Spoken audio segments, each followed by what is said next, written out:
ইদানিং দেখা যাচ্ছে যারা প্রেমের আলাপ ছাড়া কোনো আলাপ নাই, গার্লফ্রেন্ড বয়ফ্রেন্ডের কথা। আমার গার্লফ্রেন্ড যদি এসএসসি এক্সামিনেশনে ফেল করে ইমিডিয়েটলি তাকে একটা মেসেজ ড্রপ করো। যারা আজকে সকালবেলায় তোমরা খেলা দেখেছো, ব্রাজিল কিংবা আর্জেন্টিনা যেই দলকেই সাপোর্ট করো না কেন, সকলের উদ্দেশ্যেই আমি একটা মেসেজ ড্রপ করতে চাই।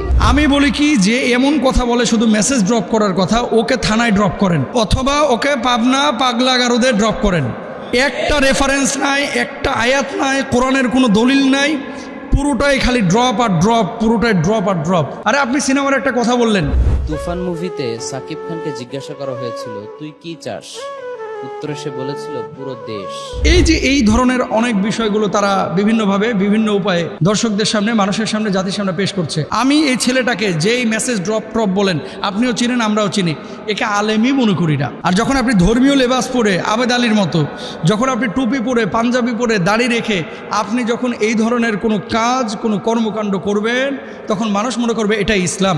আর আপনাদেরকেও বলি, কোথায় থাকে এর কি বাপ মা নাই, এর কি আত্মীয় স্বজন কেউ নাই, এর কি ওস্তাদ কেউ নাই, কোন এলাকায় সে থাকে, তাকে হয় শাসন করেন। আমি সাধারণত কারো নাম নিয়ে কোনো কথা কোথাও বলতে চাই না, যদিও তিনি নাম উল্লেখ করেছিলেন। আমি তার নামটা উচ্চারণ করে তাকে আরো ভাইরাল করতে চাই না। আমি যে বিষয়টা আপনাদের কাছে বলতে চাচ্ছি, আপনারা আমাদের লেকচার শোনেন, ওয়াজ শোনেন, আলোচনা শোনেন। কখনো কখনো আমরা স্টুডিও ভিত্তিক ইনডোর কিছু আলোচনা করি বাসায়, আর সওয়াল জবাব করি, কখনো টেলিভিশনে প্রোগ্রাম করি, কখনো জুমার খুতবা দিই। আলেমদের কাজটা কি? আলেমদের কাজ হচ্ছে আল উলামা ওয়ারাসাতুল আম্বিয়া, যে আলেমরা হচ্ছে নবীদের ওয়ারিস, তাই না? নবীরা যে কাজ করেছে, আলেমরা সেই কাজটা জাতির সামনে, মানুষের সামনে স্বচ্ছভাবে কোরআন এবং সুন্নাহর আলোকে তুলে ধরবে। এটাই হচ্ছে বাস্তব কথা। এখন বর্তমানে এই সোশ্যাল মাধ্যম বা এই যুগে ফেসবুক, ইন্টারনেটে যারা আপনারা সম্পৃক্ত আছেন, আপনারা দেখেছেন যে আলহামদুলিল্লাহ এদেশে অনেক ইসলামিক স্কলার যাদের আলোচনার মাধ্যমে অনেকে অমুসলিম থেকে মুসলিম হয়েছে, অনেকে বেনামাজি থেকে নামাজি হয়েছে, অনেকে মুখলেস দায়ী হয়েছে, অনেকে তাকওয়াবান হয়েছে।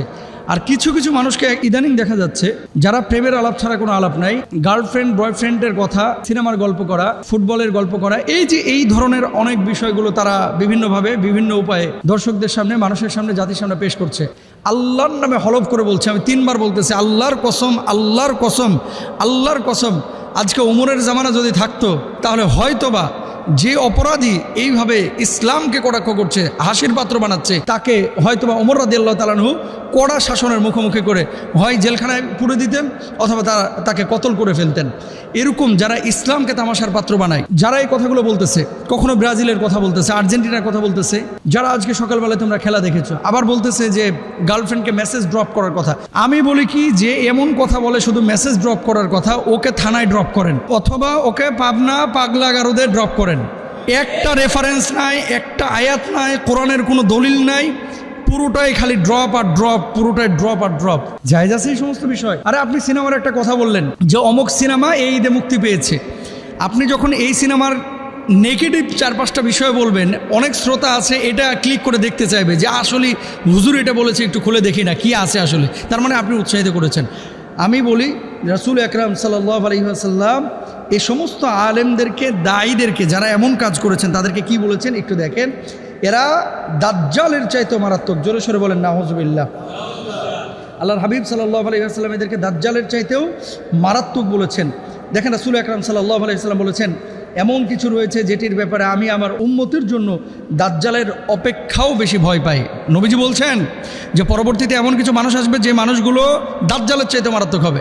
দেখেন, ভণ্ডামি আপনি সাধারণ গেটআপে করেন, সেখানে কোনো মানুষ বিভ্রান্ত হবে না, যে ও জানে যে ওটা ভণ্ড। আর যখন আপনি ধর্মীয় লেবাস পরে আবেদ আলীর মতো, যখন আপনি টুপি পরে পাঞ্জাবি পরে দাড়ি রেখে আপনি যখন এই ধরনের কোনো কাজ, কোনো কর্মকাণ্ড করবেন, তখন মানুষ মনে করবে এটাই ইসলাম, অথচ এটা সম্পূর্ণরূপে হারাম। আল্লাহ রাসূল সাল্লাল্লাহু আলাইহি ওয়াসাল্লাম কি বলছেন? তখন আমি ভীত হয়ে পড়লাম। তাই আমি বললাম, হে আল্লাহ রাসূল সাল্লাল্লাহু আলাইহি ওয়াসাল্লাম, এটি কোন জিনিস যার ব্যাপারে আপনি আপনার উম্মাহের জন্য দাজ্জালের চাইতে অধিক ভয় করেন? আল্লাহর হাবিব সাল্লাল্লাহু আলাইহি ওয়াসাল্লাম বললেন, পথভ্রষ্ট আলিমগণ। আমি এই ছেলেটাকে যেই মেসেজ ড্রপ বলেন, আপনিও চিনেন আমরাও চিনি, একে আলেমই মনে করি না। যদি আলেম হতো তার তাফসির থাকতো, আলেম হতো ইসলাহের অনেক কথা থাকে, আলেম যদি হতো তাহলে কোরআন হাদিসের অনেক কথা থাকে যেগুলো নিয়ে কথা বলতো। সারাক্ষণ খালি এই যে গার্লফ্রেন্ড বয়ফ্রেন্ড এই ধরনের আলাপ আচরণ যারা করে, তাদের আলোচনা শুনেন না ভাই। আর আপনাদেরকেও বলি, কোথায় থাকে এর কি বাপ মা নাই, এর কি আত্মীয় স্বজন কেউ নাই, এর কি ওস্তাদ কেউ নাই, কোন এলাকায় সে থাকে, তাকে হয় শাসন করেন অথবা তাকে নিয়ে গিয়ে আইনের হাতে তুলে দেন, পুলিশের হাতে তুলে দেন। এবং এই সমস্ত পাগলামি যারা করে এরা শুধুমাত্র নিজের ক্ষতি করতেছে না, বরঞ্চ সমষ্টিগতভাবে ইসলামের ক্ষতি করতেছে। এদের ওয়াজ শোনা যাবে না, এদের থেকে দূরে থাকবেন, মাহফিলে এদেরকে নেবেন না, এদেরকে মসজিদের ইমামতিতে নেবেন না। এরা ফাসেক। এই সমস্ত মানুষগুলো হচ্ছে ইসলামের সাথে বেইমানি করে, গাদ্দারি করে। আল্লাহ তাআলা আমাদের সবাইকে হেফাজতে রাখুন। হক্কানে আলেমদের আলোচনা শুনুন। আসসালামু আলাইকুম।